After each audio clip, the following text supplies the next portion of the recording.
Bonsoir Xavier Bertrand. Bonsoir. Merci d'être avec nous. Vous avez été élu maire de Saint-Quentin dès le premier tour de ces municipales. Vous êtes député de l'Aisne, vous êtes candidat à la présidentielle. Vous connaissez les règles du jeu, on est ensemble pendant 2 heures. Je vais d'abord vous interroger sur l'actualité politique. C'est ensuite Emmanuel Le Chypre, éditorialiste à BFM Business, qui viendra pour Question d'écho. BFM Business, sur lequel vous pouvez nous entendre en direct pendant l'émission et nous réécouter tout à l'heure à 22 heures côté télé. Et puis, c'est Anna Cabana, grand reporter du Point, qui viendra ensuite tester votre cohérence et en particulier votre détermination à devenir président de la République, puisque vous vous êtes prononcé et vous avez annoncé le premier que vous seriez candidat en 2017.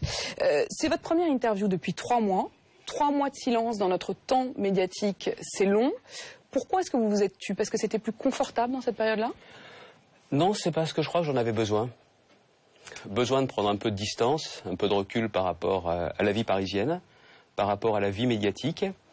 C'était pas seulement être à Saint-Quentin parce que j'étais candidat au municipal, mais c'est aussi à l'occasion de mes déplacements en province, de davantage écouter et aussi de mieux comprendre. J'ai passé beaucoup d'années dans des fonctions nationales, fonctions ministérielles, aussi à la tête de l'UMP. Depuis 2 ans, c'est le temps de l'opposition, c'est un temps différent.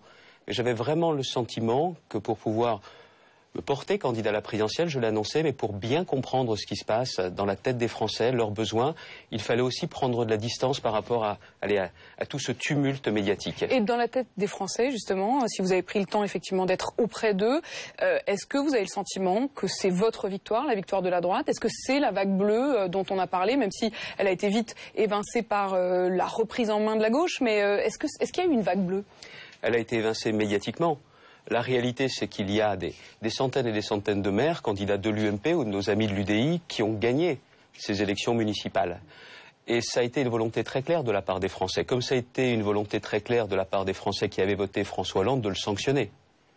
Mais j'oublie pas non plus pour autant la montée des abstentionnistes, j'oublie pas non plus la montée des extrêmes, et c'est pour ça qu'il faut bien nous garder des décisions ou des analyses très définitives ou trop péremptoires. Mais justement, ce qui est en train de se passer aujourd'hui, c'est qu'on a un système politique qui est en train de continuer au niveau national comme si de rien n'était. On a gagné, vous avez perdu, on ne change rien, ni les uns ni les autres. Et vous avez des Français qui disent, mais quand est-ce que vous allez vous réveiller ? Quand est-ce que vous allez comprendre qu'on est prêt à vous faire confiance, qu'on est prêt à vous écouter? Mais faites-nous confiance en premier. Occupez-vous, les politiques, de nos problèmes. Et la victoire aux élections municipales, il y a derrière moi de nombreux maires qui sont adhérents de mon association de la manufacture, qui symbolisent aussi le fait qu'en jouant la carte de la proximité, mais en s'intéressant sincèrement au sujet des Français. Les Français sont prêts à faire confiance. Et c'est ce changement-là qu'il faut porter aussi au niveau national. Vous-même, vous disiez, il y a eu quand même cette montée de l'abstentionnisme, des extrêmes, 2 semaines après. Qu'est-ce que vous vous dites? Par exemple, un maire FN, qu'est-ce que ça change? Eh bien, on va voir par rapport à leurs grandes déclarations, Yaka, Faucon, tout sera facile, de voir que, bien évidemment... Pour l'instant, on a l'impression qu'en fait, ils font comme les autres. Ils sont même pas installés. Non, mais il vient d'y avoir, par exemple, un mariage homosexuel qui a été célébré par un maire FN. Est-ce que, finalement, ils vont pas faire comme tous les autres? Comment est-ce que vous allez, vous, réussir à vous démarquer et à pointer ça du doigt? Attendez, moi, je me positionne par rapport aux Français, par rapport dans les communes, par rapport à nos électeurs, à nos concitoyens. Je me positionne absolument pas par rapport à ce que fera tel maire de telle ou telle sensibilité. C'est pas mon sujet. C'est pas mon sujet. En revanche, ce qu'il faut bien voir, c'est que l'une des leçons également que j'ai pu bien noter, c'est qu'on n'est pas assez concret. On n'est pas assez pratique dans les décisions, dans les orientations, on va en parler, le discours. On va rentrer dans le Si je veux juste résumer par rapport à ce que vous me disiez, en fin de compte, je crois que ce dont j'avais besoin, et ce que j'ai décidé de faire, c'est parler moins, écouter plus, et puis aussi travailler plus. Parce que je pense que si la classe politique dans son ensemble n'est pas seulement tenir des permanences ou autre, mais était capable de comprendre, c'est qu'on a besoin de se remettre en question et de travailler différemment. La France change, les attentes des Français changent par rapport à la politique, et je ne veux pas faire partie d'une classe politique qui, elle, ne changerait pas et qui continuerait. En tout cas, ce soir, vous êtes là justement pour parler, et on va en avoir le temps. Manuel Valls et François Hollande, un président à 18% d'opinion favorable, en chute de 5 points dans le baromètre IFOP du JDD du jour. Un président donc à 18% et un Premier ministre à 58% d'opinion positive. 40% d'écart, est-ce que ça peut marcher? Ça montre aussi une chose, que ce soit Monsieur Hérault hier, Monsieur Valls aujourd'hui, le vrai problème c'est François Hollande. Et les Français ne sont pas dupes. Bien sûr, donc ça change rien. Il y a une différence très très claire entre le tempérament, peut-être le professionnalisme médiatique de Manuel Valls par rapport à Jean-Marc Ayrault. Vous lui reconnaissez au moins ça? Oui, c'est pas avec ça qu'on gouverne la France. C'est pas avec ça qu'on gouverne la France, parce que vous savez, moi j'aime bien la preuve par l'exemple. J'aime bien la politique des résultats. J'ai été ministre, un ministre est toujours jugé sur ses résultats. Mais s'il y en a un qui est plus jugé sur les résultats que les autres, c'est le ministre de l'Intérieur. Manuel Valls a été un très mauvais ministre de l'Intérieur.